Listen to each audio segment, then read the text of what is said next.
Untuk bersingkat waktu, marilah kajian pada malam hari ini kita buka dengan bacaan basmalah bersama-sama. Bismillahirrahmanirrahim. Insya Allah dengan bacaan basmalah tadi meluruskan kita dan apa yang disampaikan oleh Ustaz Nabi dapat kita aplikasikan dalam kehidupan sehari-hari. Selanjutnya kepada Ustaz Ridho kami persilakan sepenuhnya. Nanti ada tanya jawab 1 atau 2 penanya. Terima kasih.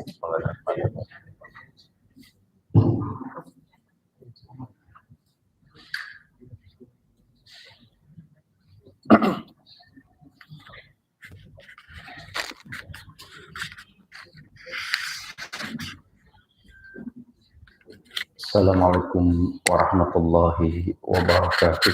Waalaikumsalam warahmatullahi wabarakatuh. Alhamdulillahi thumma alhamdulillah. Alhamdulillahilladzi nazzala al-furqana ala 'abdihi liyakuna lil 'alamina nadhira.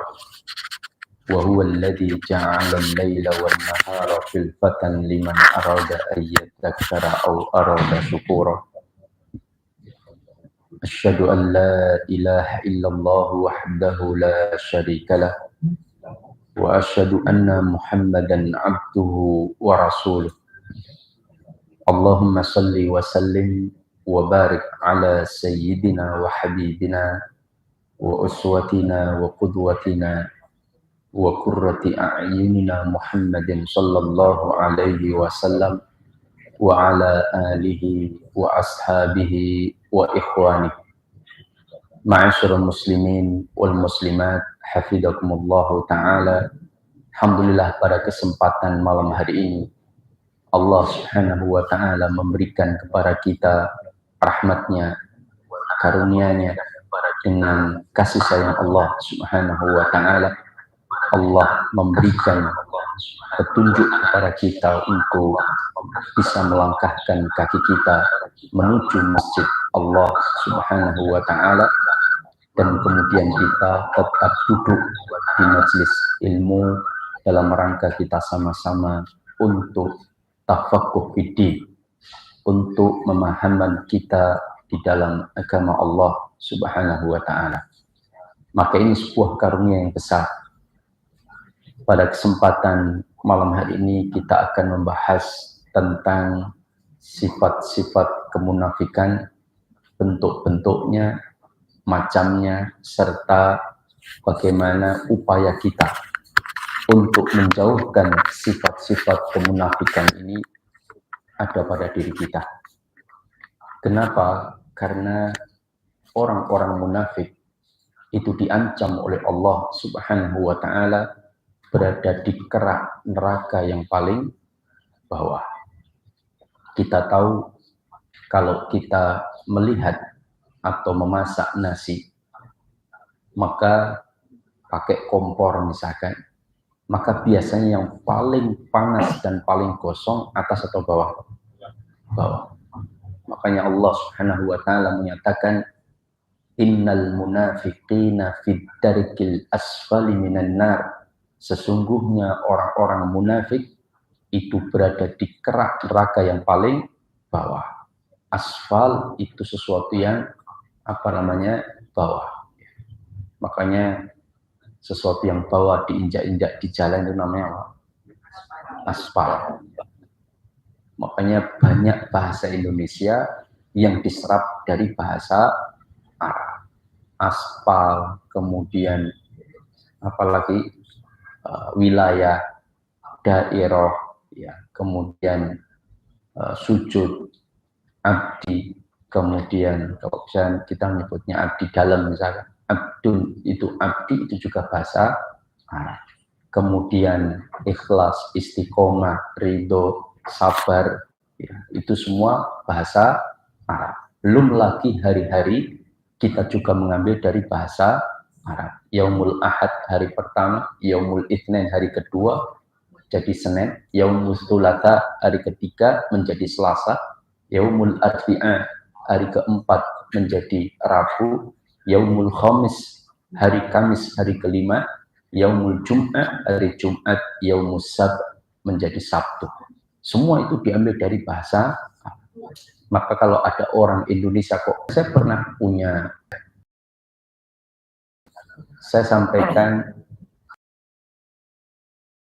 sampaikan gimana kabar antum semua, mudah baik-baik saja. Ada yang retuk, ya satu grup itu, maaf bung, kata dia, di sini bukan Arab, nggak usah pakai untam antum, kan itu kan, ya. Jadi dia nggak suka kalau ada sesama Muslim itu bicara antum anti. Tapi kalau ada orang bicara pakai bahasa Inggris, mas bro itu kan mas brother, dia tidak. Kemudian let's go atau apalah, dia nggak marah. Tapi ketika disebut pakai bahasa Arab, antum anti kaifahalukum, dia marah. Apa? Ini bukan Arab mas, kalau Arab di sana saja. Ya. Ini seolah-olah dia sudah tergiring oleh opini untuk membenci bahasa Arab. Padahal beberapa kalimat yang disampaikan para sahabat seperti Umar ibn Khattab mengatakan ta'allamul arabiyyah fa innaha min dinikum. Belajarlah bahasa Arab karena bahasa Arab itu bagian dari agama kalian. Wa ta'allamul faraid fa innaha min dinikum. Dan belajarlah ilmu faraid karena sesungguhnya dia juga bagian dari agama kalian. Ini perkataan Umar ibn Khattab. Jadi bahasa Arab ini bagian dari agama kita. Kenapa? Karena Al-Quran diturunkan dalam bahasa Arab. Kita boleh mau belajar bahasa Cina, nggak ada larangan dalam agama. Bahasa Perancis silakan. Itu semua bahasa hasil karya manusia dari izin Allah. Allah memang ciptakan berbagai macam suku dan bahasa untuk saling mengenal. Tetapi mempelajari bahasa Arab itu bagian dari agama kita karena untuk memahami bahasa, untuk saling mengenal. Tetapi mempelajari bahasa Arab itu bagian dari agama kita karena untuk memahami Al-Quran dan Sunnah. Jamaah dimuliakan Allah, ini tentang sebagian orang ya sudah secara sadar atau tidak sadar memiliki sifat-sifat kemunafikan. Ya, salah satunya adalah membenci bagian dari agama. Nah, pada kesempatan malam hari ini kita akan memfokuskan membahas tentang sifat-sifat munafik. Ya. Ada satu perkataan seorang tabi'in. Ya. Tabi'in itu berarti generasi siapa? Tabi'in. Generasi yang hidupnya mereka pernah bertemu dengan sahabat, tapi belum sempat bertemu dengan Nabi. Itu tabi'in. Tabi'in berarti generasi yang hidup dan ketemu dengan orang-orang yang pernah bertemu sahabat, tetapi dia sendiri belum pernah bertemu sahabat. Itu tabi'in. Seperti Imam Ahmad ibnu Hanbal, Imam Syafi'i, Imam Malik. Imam Malik itu gurunya adalah muridnya seorang sahabat. Robi itu gurunya Imam Malik. Robi belajar di majelisnya para sahabat. Nah, jamaah dimuliakan Allah, ini tentang bagaimana pendapat para tabi'in tentang para sahabat. Ya.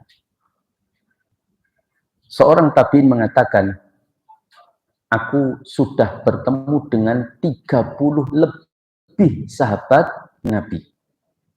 Dan aku mendapati mereka semua, para sahabat ini, amat sangat takut apabila mereka itu ternyata masuk golongan orang-orang munafik. Kita bisa membayangkan, itu khawatir kalau mereka nanti digolongkan oleh Allah ke dalam kelompok orang-orang munafik. Padahal kita tahu sahabat itu luar biasa keimanan mereka. Sampai Rasulullah memberitahukan kepada satu komunitas masyarakat yang mereka agak meremehkan sahabat Nabi, terutama kaum muhajirin. Maka Rasulullah mengatakan, andaikan kalian menginfakkan emas sebesar gunung Uhud. Jangan tahu gunung Uhud besarnya seberapa. Kalau nggak salah panjangnya sekitar 8 km. Lebarnya itu berapa ya? Saya lupa. Pokoknya besar. Kan gunung itu setelah gunung Uhud itu kan memanjang. Nah, pegunungan-pegunungan.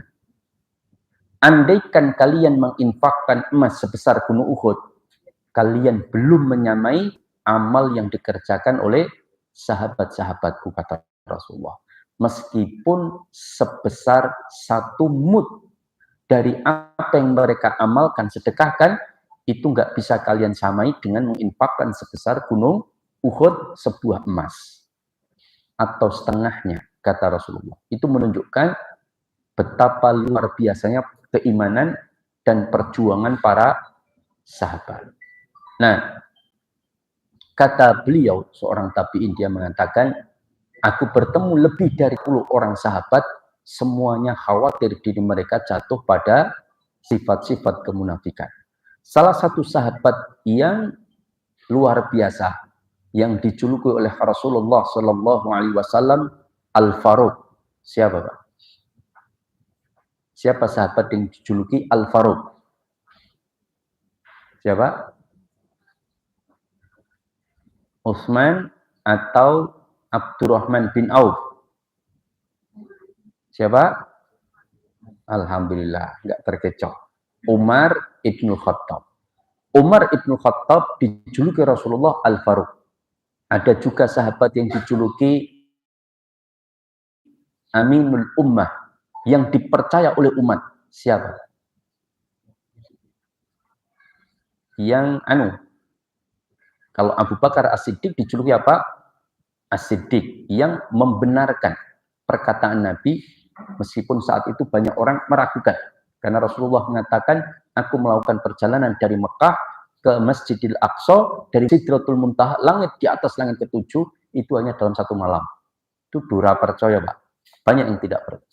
Abu Bakar mengatakan, andaikan Rasulullah menyampaikan lebih dari itu, aku tetap percaya dengan apa yang disampaikan Rasulullah. Maka dia dijuluki As-Siddiq, yang jujur dan memberikan kesaksian atas kebenaran dan kejujuran Rasulullah Shallallahu Alaihi Wasallam.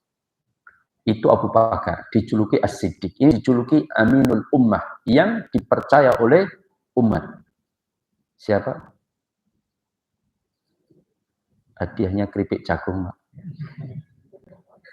Siapa?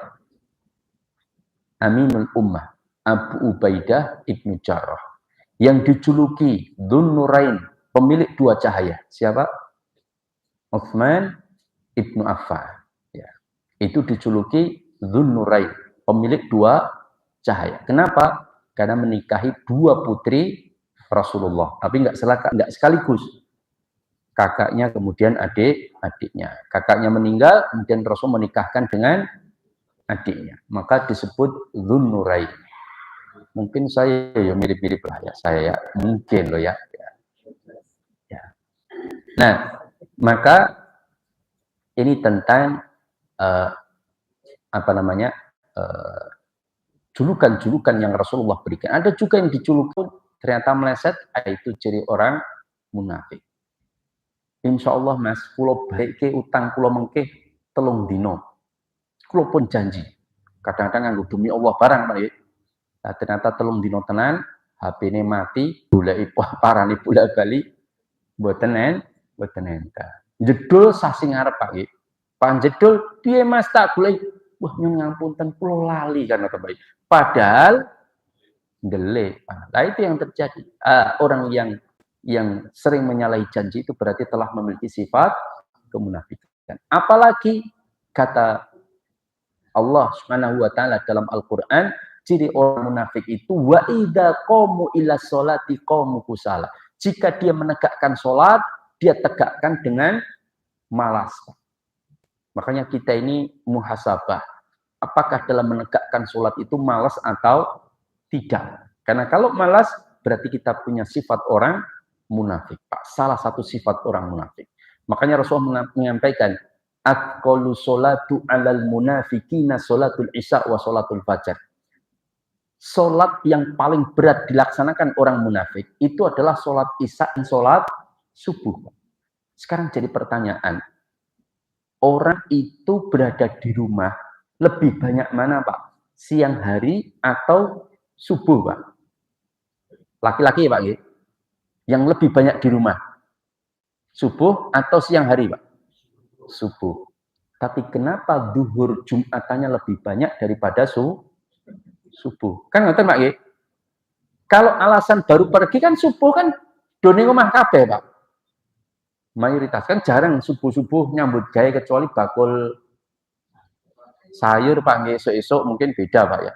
Nah, ini rata-rata di rumah, tapi kenapa Jumatan lebih banyak daripada subuh? Nah, makanya kata para ulama, Islam itu akan berjaya kalau sholat subuhnya sebanyak sholat Jumat. Maka jangan mimpi Islam akan dimuliakan kalau sholat subuhnya sak lari Pak, Jumatannya mutak tekan janjane subuh kan kudune wong akeh ning omah Pak. Kenapa kok masjid sepi? Karena malas.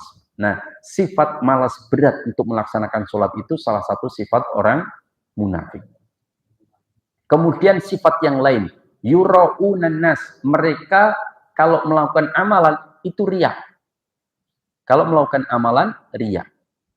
Mereka itu sedikit berzikir kepada Allah dan banyak melupakan Allah. Itu juga sifat orang munafik.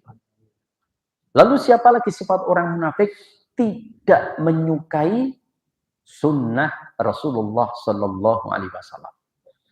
Perkara dia belum menjalankan, tidak masalah. Artinya mungkin belum sampai kekuatan imannya untuk menjalankan sunnah itu. Tapi jangan membenci.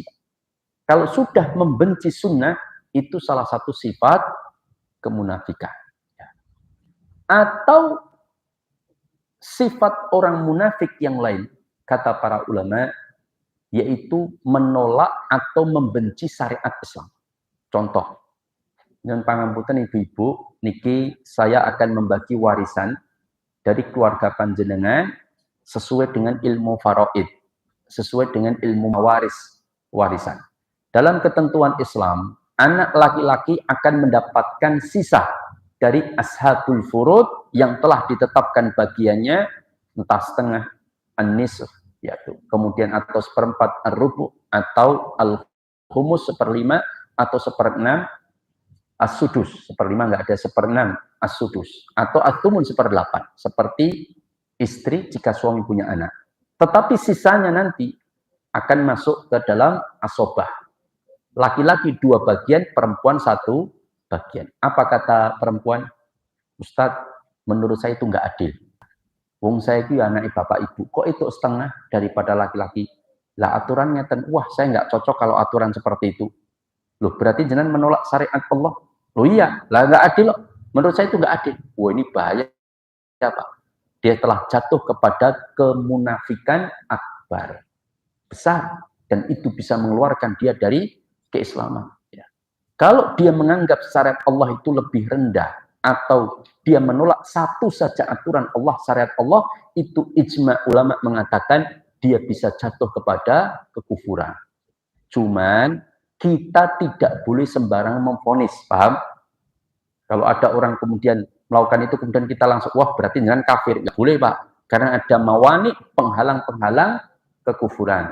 Tapi perbuatannya disepakati perbuatan kekufuran yang bisa, saya tidak menjustifikasi langsung, tapi bisa menyebabkan dia jatuh kepada, kan ada orang mengatakan kekufuran, sesuatu yang menyebabkan dia kufur, tapi dia nggak tahu kalau itu kekufuran. Kan itu bisa menjadi penghalang kita untuk mengkafirkan seseorang. Maka jangan mudah mengkafirkan orang. Tetapi berhati-hati. Karena menolak satu syariat Allah saja, itu bisa menyebabkan dia jatuh kepada kekufuran atau kekafiran. Nah, itu bahaya. Itu bisa masuk nifak akbar dan bisa mengekalkan dia di dalam neraka jahanam. Sampai di sini dalam tulisan para ulama tentang contoh-contoh nifak besar. Satu, mendustakan Nabi Muhammad. dia tidak percaya Nabi Muhammad, itu sebuah kemunafikan besar. Dan dia menyebabkan dia kafir. Contohnya loh, dia percaya Allah, dia percaya para nabi, dan dia menjalankan syariat Islam dari nabi-nabi sebelumnya. Contohnya al-Yahud wan Nasara. Orang Yahudi itu menyembah Allah atau bukan, Pak? Orang Yahudi menyembah Allah, jangan dikira tidak menyembah Allah. Mereka menyembah Allah. Orang Nasrani menyembah Allah. Menyembah Allah, Pak. Cuman di Indonesia menyebutnya Allah. Tapi sebenarnya ya sama, Allah. Nah, mereka juga menyembah Allah. Mereka menjalankan syariat siapa? Nabi Isa. Yahudi, syariat Nabi Musa. Meskipun syariatnya sudah berubah, Pak. Tidak sesuai dengan syariat yang seharusnya. Tapi andaikan ada orang yang menjalankan syariat Nabi Musa atau syariat Nabi Isa yang murni, yang jelas. Ya sholat, ya puasa, ya zakat, ya menutup aurat. Kan ada di dalam Injil. Injil, terutama Injil Barnabas yang dianggap masih mendekati keaslian. Itu perintah-perintah itu ada. Tidak boleh makan babi. Di Injil umum juga ada. Tidak boleh melakukan praktek riba juga ada. Andaikan dia jalankan semua itu. Tapi setelah dia tidak mau mengimani kerasulan Nabi, faqad kafar. Dia dianggap munafik besar. Dan dia kufur atau kafir.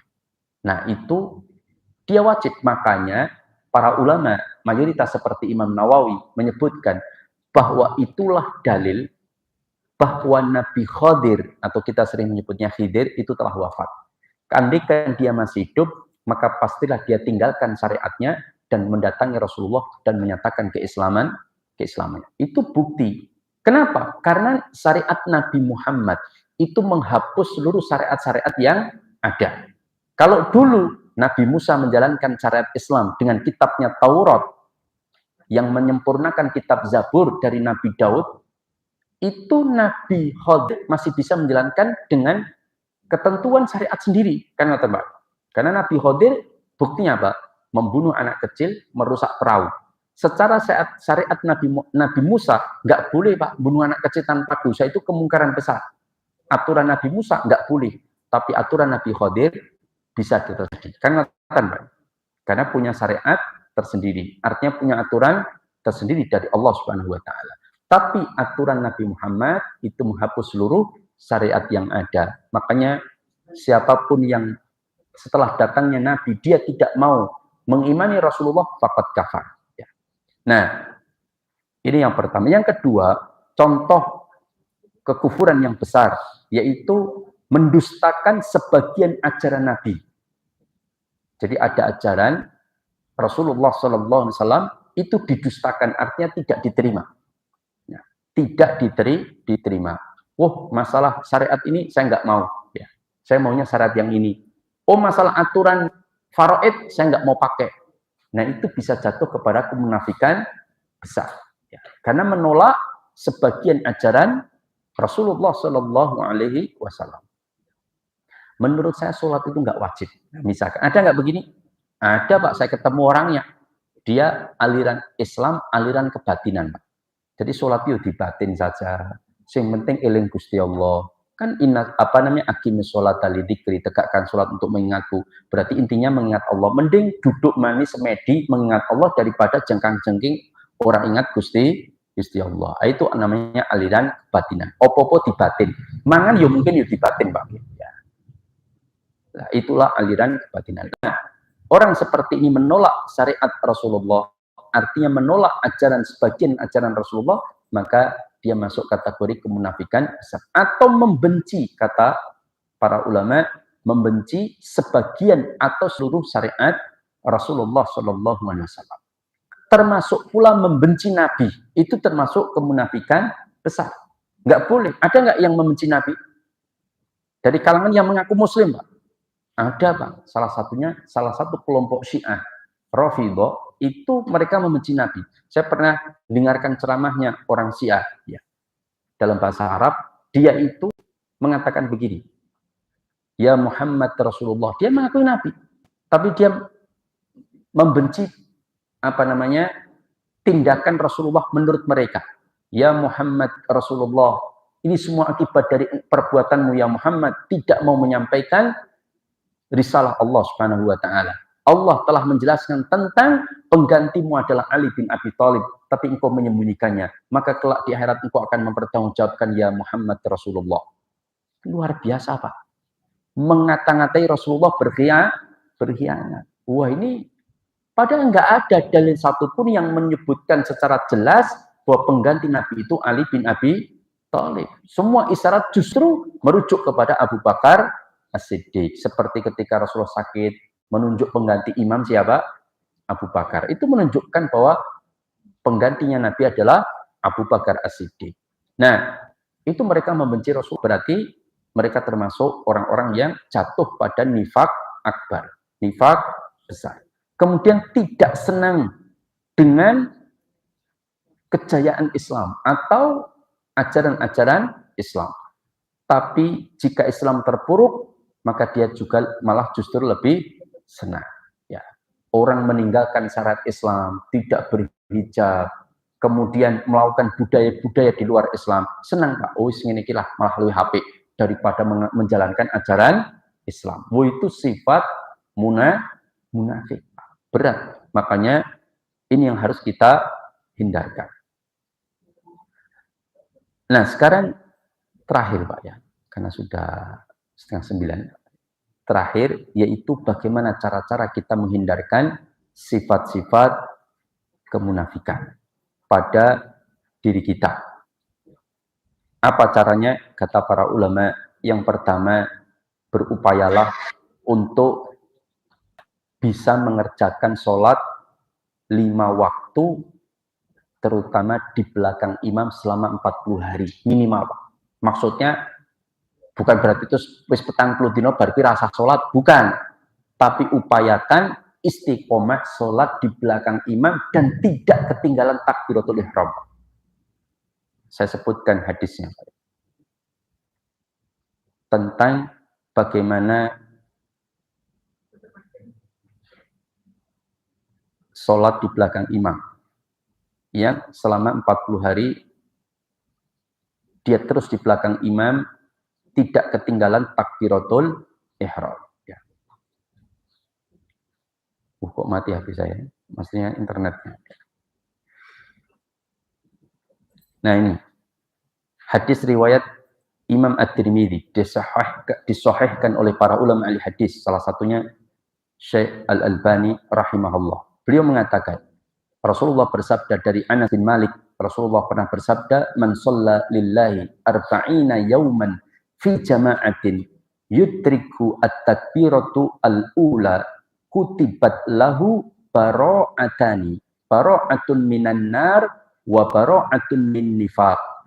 Orang kalau sholat selama 40 hari terus di belakang imam tidak pernah ketinggalan takbiratul ihram, dia bersama imam takbiratul ihramnya, maka Allah akan lepaskan dia, bebaskan dengan dari 2 hal. Apa itu? Terbebas dari siksa neraka jahanam dan terbebas dari sifat kemunafikan. Karena ini berat bagi orang munafik. Bisa sholat selama minimal 40 hari, di belakang imam tidak ketinggalan takbiratul ihram. Ya. Maka upayakan sholat tepat waktu di belakang imam. Itu akan menghindarkan, apalagi sholat itu sesuatu yang paling berat bagi orang-orang munafik. Yang kedua, menegakkan sholat malam. Menegakkan sholat malam. Kenapa?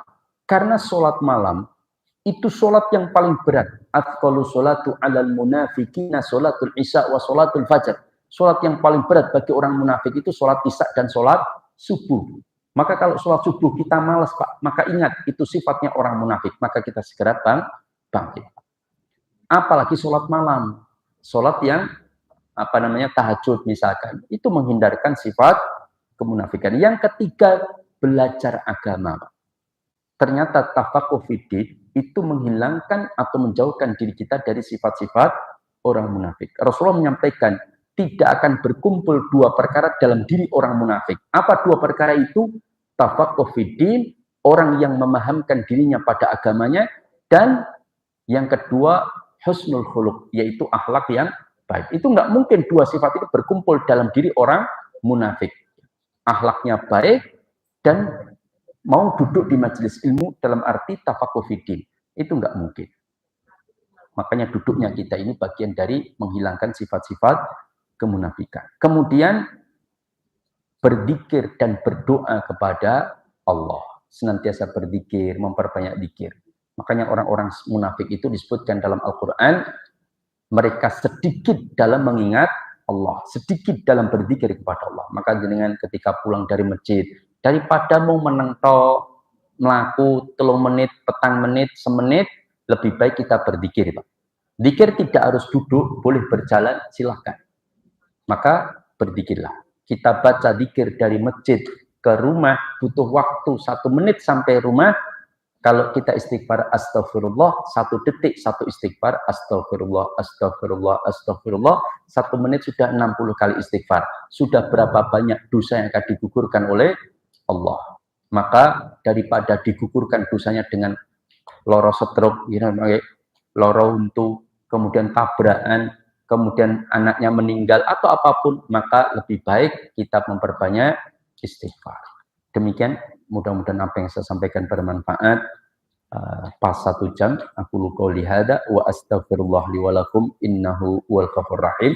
Saya persilahkan bagi yang mau bertanya, saya kembalikan waktu kepada panitia. Terima kasih Bapak Ibu.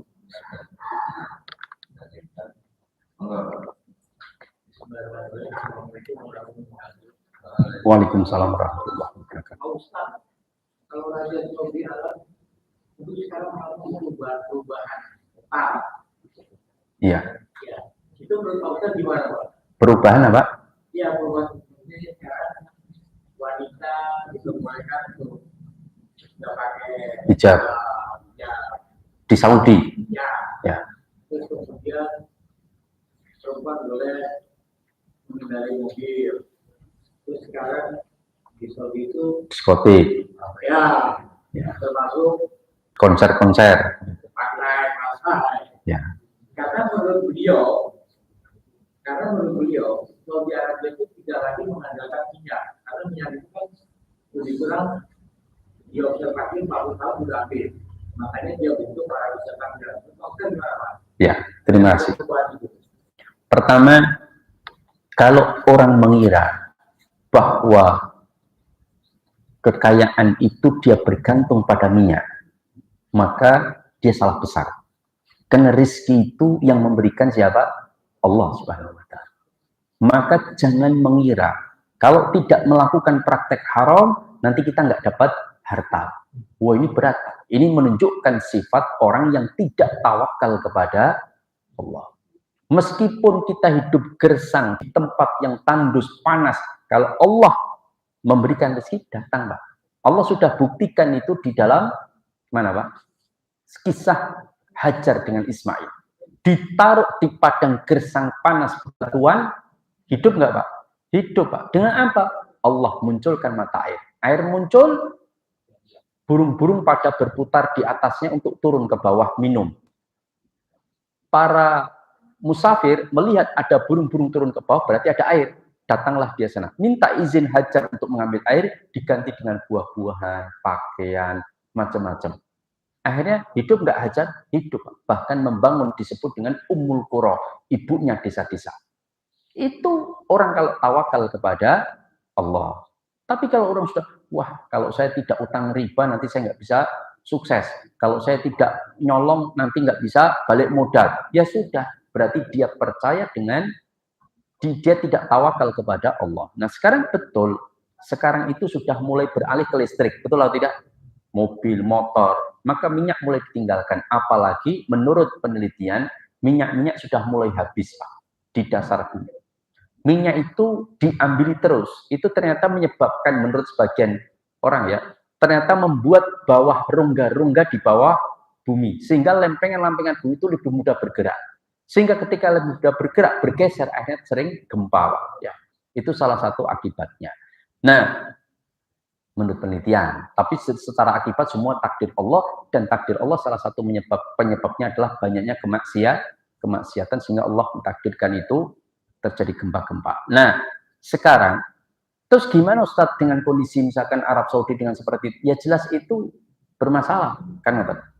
Maka konser-konser mulai dibuka, kemudian artis-artis yang membuka hijabnya juga sudah mulai marak, ikhtilat, perempuan laki-laki konser bersama, hura-hura, ya itu sudah mulai tampak, itu sudah nanti akan muncul berbagai macam musibah. Ya. Jadi jangan diartikan Islam itu Arab Saudi, Pak. Tidak. Tapi Islam itu ya Quran dan Sunnah. Apa yang benar diikuti, apa yang tidak benar, tidak sesuai, ya jangan diikuti, Pak. Kan ngoten, Pak. Itu aturannya. Demikian. Wallahu a'lam bishawab. Ada yang lain? Monggo silakan. Ya. Oh ya. Ya. Kalau saya mau mengapakannya itu marah. Ya. Kalau saya bilang apa adanya, Nematos gitu ya. Ya. gimana bisa nambah sendiri? Iya. Terima kasih. Begini, memang secara umumnya dusta itu terlarang, kecuali dalam urusan ada kemaslahatan yang lebih besar. Ya, itu masih sebagian ulama mengatakan boleh. Contoh, tapi upayakan dengan tauriyah. Tahu tauriyah, Pak? Tauriyah itu secara teks dia tidak dusta, tapi secara maksud dusta. Contoh, manusia yang didatangi pertama kali besok di akhirat untuk diminta memohon kepada Allah agar memberikan pertolongan, artinya dia diminta untuk memberikan syafaat, itu nggak mau, merasa tidak layak. Siapa? Nabi Ibrahim. Nabi Ibrahim ketika dimintai tolong oleh umat manusia agar memohon kepada Allah, beliau malu. Kenapa? Aku pernah berdusta 3 kali. Nabi Ibrahim. Tapi sesungguhnya dusta yang dilakukan Nabi Ibrahim itu bukan dusta kayak kita, bukan. Itu adalah dusta kemaslahatan, Pak. Paham? Itu pun dengan menggunakan bahasa yang sebenarnya tidak berdusta, yaitu tauriyah. Contoh, Pak, ya. Ketika Nabi Ibrahim datang ke Mesir, itu kan ada raja Mesir yang hobinya jikui bojone wong, Pak. Paham? Kalau gadis ora tertarik ning bojone tanggane, bojone wong malah seneng, Pak. Ada yang model begini, Pak? Ada, Pak, ya? Loh betul loh, Pak. Karo bojone wong itu malah seneng, Pak. Ning karo gadis-gadis malah rapati ya, Pak. Ning karo bojone wong malah hasratnya tinggi. Itu ada, dan di negeri Mesir ada terjadi. Apa yang terjadi? Maka setiap orang yang bojone ayu ditekoni. Ki bojone sapa kan ngaten. Bojone ini bojo saya diambil oleh tentara, diberikan ke raja, Pak. Nah, waktu itu Nabi Ibrahim bersama istrinya Sarah. Ya, menurut cerita Israeliat namanya Sarah. Nah, bersama istri beliau, itu Nabi Ibrahim tahu bahwa raja ini goleki bojone wong sing ayu-ayu, Pak. Mau diambili. Maka Nabi Ibrahim mengungkapkan ketika ini, siapa perempuan ini? Ya, supaya untuk menyelamatkan istrinya, maka beliau mengatakan saudariku. Paham? Saudariku. Maka secara perkataan nggak salah, Pak. Sebab apa? Bersaudara kan ya benar, Pak. Paham? Kan mengatakan ini siapa? Saudaraku. Maksudnya dalam hatinya saudara sesama muslim. Tapi maksud yang dia tanya, siapa itu sopomu? Kan kata Pak I. Kalau jawab saudariku, berarti kan ngapusi, Pak. Tapi sesungguhnya yang dimaksud Nabi Ibrahim itu adalah saudari sesama muslim. Nah, inilah yang disebut dengan tauriyah, Pak. Contoh, Pak, ya. Saya datang ke tempat teman. Saya tahu teman saya itu miskin, Pak. Dia kalau menyediakan makan bagi saya berat. Maka saya padahal butuh dengan dia datang di waktu jam makan, Pak. Saya tahu dia miskin. Saya khawatir dia nanti memberatkan perbuatan saya. Maka saya datang. Sebelum saya masuk rumahnya, saya makan kacang 2 butir, Pak. Saya makan kacang, kan. Kemudian sampai rumahnya, Ustadz, sekalian makan ya. Padahal saya tahu dia hidupnya mepet, duitnya mepet, bahkan beli lauk aja kadang-kadang 1 bandeng tinggu anak-anaknya karo bapak ibu Juni. Maka ketika saya tanya, saya habis makan tadi. Paham? Saya salah nggak, Pak? Kan saya habis makan kacang tadi. Betul atau tidak? Saya tidak mengatakan makan nasi, kan enggak. Saya bilang, saya habis makan. Itulah disebut dengan tauriyah. Sebagian ulama membolehkan kalau ada kemaslahatan. Paham? Dengan bahasa tauriyah. Kalau ada kemaslahatan, yang kita ngomong jujur malah bujur, malah mencak nesu, baik. Ya. Nah, maka kita ketika ditanya sepatu ini piro tukumu mas? Ya ambillah penting terjangkau kan itu. Ya 250 terjangkau, 300 terjangkau. Tapi saya nggak mengatakan harganya 250 Pak. Ya, ini delala bujurnya melu ngaji, ya mudeng Pak. Saya mungkin tauriah mas. Paham ya? Nah ini ya memang susah. Maka ya upayakanlah jujur, tetapi gimana dengan bahasa yang supaya istri itu tidak marah. Kalaupun terpaksa harus tauriah tidak mengapa kalau untuk kemaslahatan. Ya, demikian. Wallahu taala alam shawab.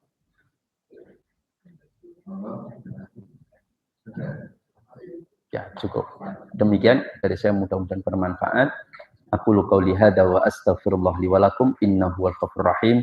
Assalamualaikum warahmatullahi wabarakatuh.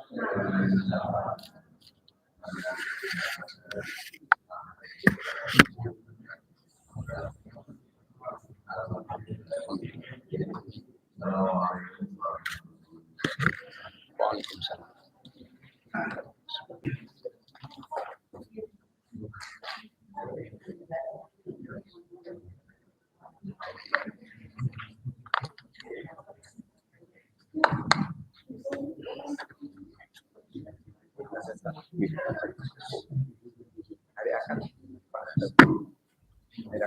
Insyaallah.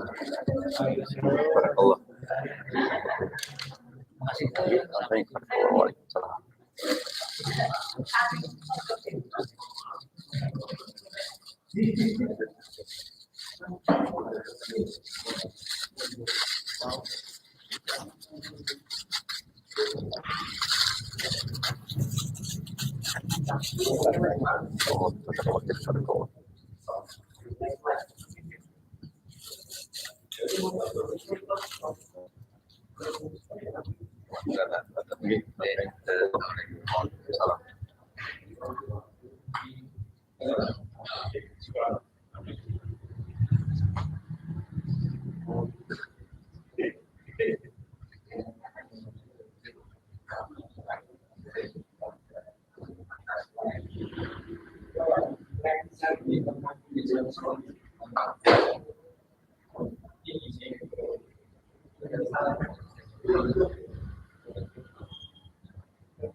Bapak